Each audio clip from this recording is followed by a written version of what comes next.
Right. Like Baldine, I live on Minangunga country and I'm surrounded by forest. And the forest is a very important part of my life because it's a place of nurture for me, but it's also, obviously, with this drying climate, a place of threat. This wasn't my first idea for this exhibition. This was my third one.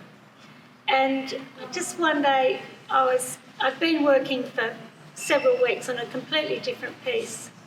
And after my morning forest walk, I suddenly just got this idea. I know high-vis clothes now. I mean, you know, if you've caught a domestic Qantas flight, it's de rigueur clothing for the Qantas lounge. But it's also right through our lives in lots of other ways. And in some ways, this is sort of, the back has been printed with eucalyptus leaves, and it looks like a fireman's jacket after a fire. It's got that sort of look about it.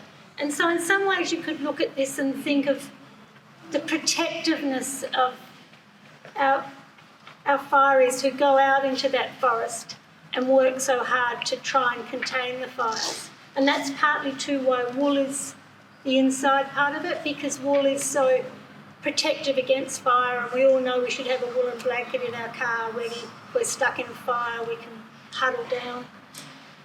So in some ways it embodies the protectiveness of fireys, but it's more than that. It's about our attitude to fire.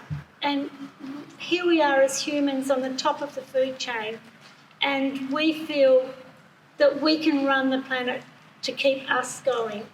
And so we have this fire regime down where I live, where thousands of hectares are firebombed, supposedly as protective burns.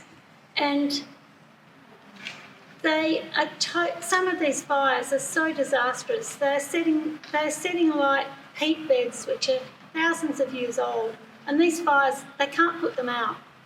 And so some of the really rare animals in there, like the sunset frog and things like that, are virtually facing extinction because of our wishing to preserve the environment for us, and maybe we need to rethink our whole fire policy. And I know this is something that is incredibly contentious because people want their houses protected, but maybe we have to say, if we're going to live near these forests, maybe you have to say it's transient, and what is important? You know, is it important that we keep the ecosystem that's evolved over millennia, or do we think no, we're much more important and we can burn the hell out of it?